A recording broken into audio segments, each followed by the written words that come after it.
Bonjour, bienvenue dans la série sur l'électrodynamique classique. Donc continuons l'analyse des propriétés des champs multipolaires. Alors, dans la zone lointaine radiative, c'est-à-dire KR grand par rapport à 1, les champs magnétiques dépendent des conditions, les champs multipolaires, pardon, dépendent des conditions aux limites. Considérons pour simplifier l'exemple d'onde sortante correspondant au rayonnement d'une source localisée, sans frontières. La fonction radiale Fl de Kr, est alors proportionnelle à la fonction de Hankel sphérique, HL1 de Kr.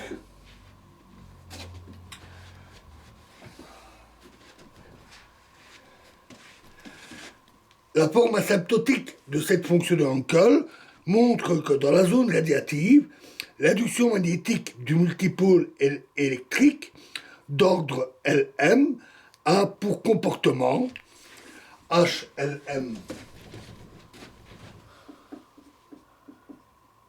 E tend, donc pour Kr très grand, vers moins I exposant L plus 1 fois E exposant IKR sur KR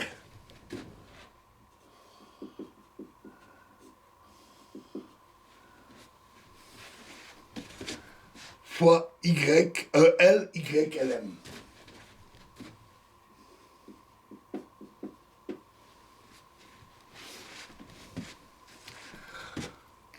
Le champ électrique s'écrit alors ELME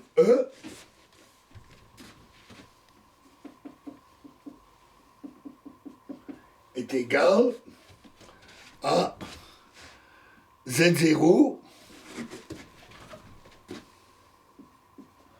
fois moins I exposant L plus 1 divisé par K carré fois nabla E exposant IKR sur R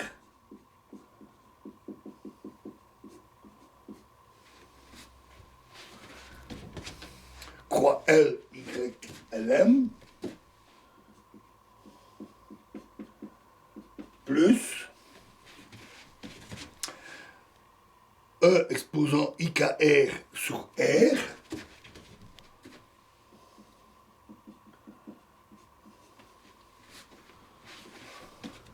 fois nabla croix L Y LM. Nabla croix L Y LM.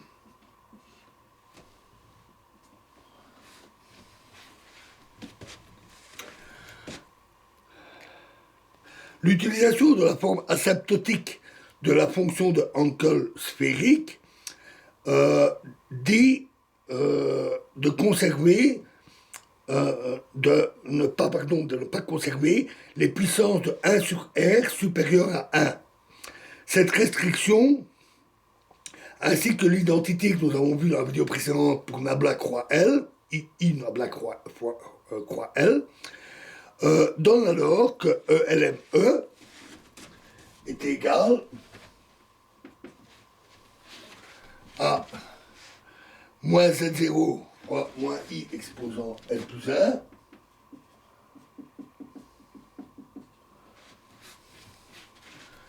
fois E exposant IKR sur KR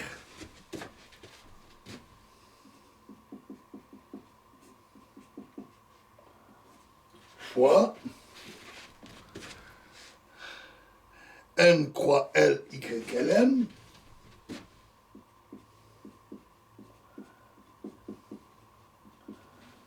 plus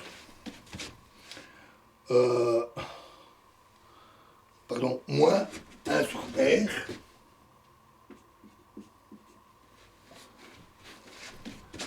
fois R nabla carré moins nabla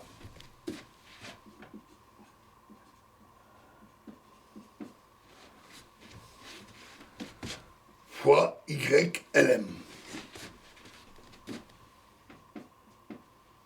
Avec M égale R sur R, vecteur R sur le scalaire R, est un vecteur unité dans la direction radiale.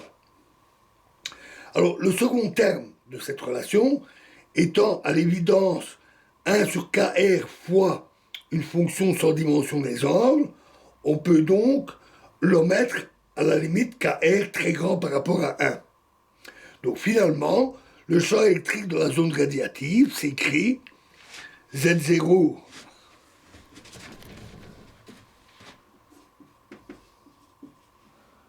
fois HLM E croix M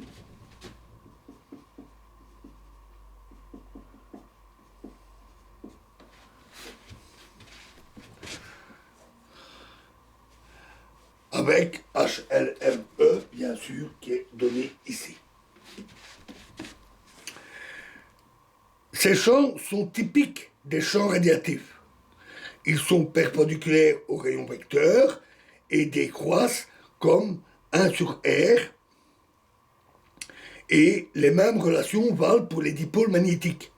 Le vecteur de Poynting est en effet orienté radialement vers l'extérieur pour les deux types de multipôles. Les champs multipolaires d'une source rayonnante permettent de calculer l'énergie et le moment cinétique qui est transporté par le rayonnement multipolaire. Alors pour simplifier, considérons une superposition linéaire de multipôles électriques d'ordre Lm, de valeur m différentes, mais avec la même valeur de L. En vertu de la solution générale que nous avions vue, les champs s'écrivent alors HL égale somme sur M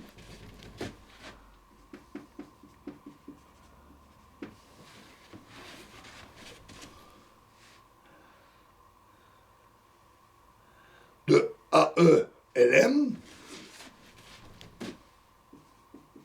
le coefficient du développement,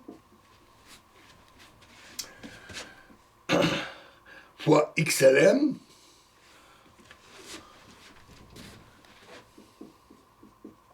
fois HL1KR,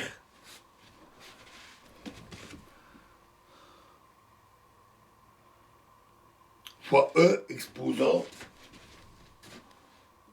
moins I oméga T.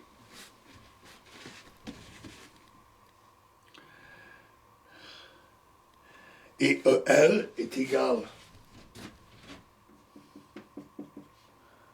à I sur K fois Z0 fois nabla croix HL.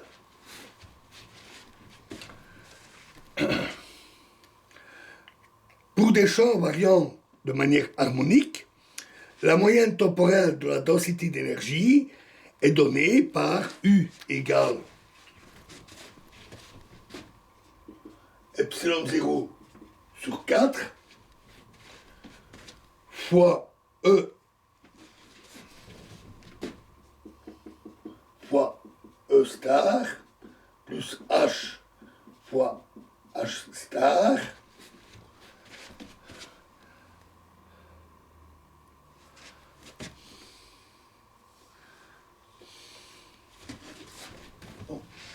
voilà. Alors, dans la zone radiative, les deux termes sont égaux.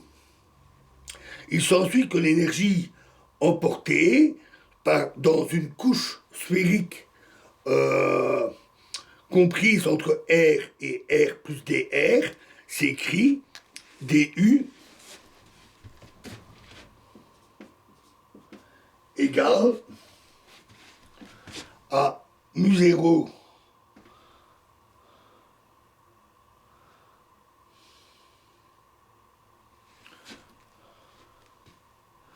mu0 dr sur 2k carré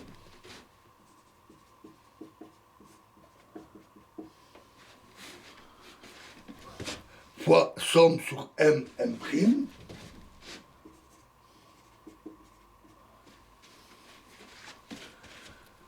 de AE star ln prime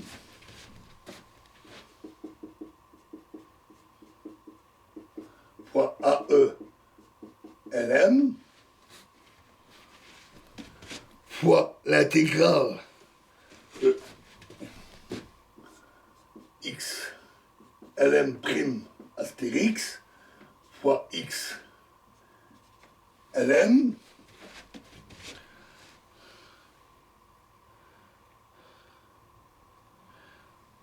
d oméga.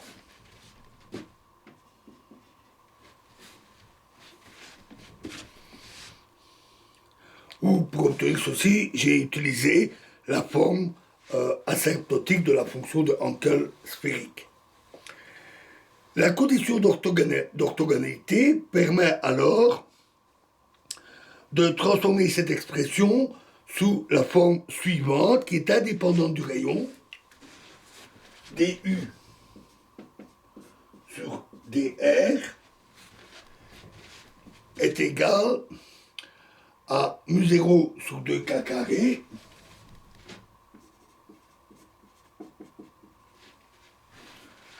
fois la somme des AE Lm, somme sur M, des AE Lm au carré, en valeur absolue au carré. Dans le cas d'une superposition générale de multipôles électriques et magnétiques, la somme sur M devient une somme sur L et M, et alpha E carré est remplacé par alpha AE carré, pardon, par AE carré plus AM carré. L'énergie totale d'une couche sphérique située dans la zone radiative est donc une somme incohérente sur tous les multipôles, chaque multipôle contribuant indépendamment des autres. Voilà, et dans la prochaine vidéo, nous parlerons du moment cinétique. Je vous remercie.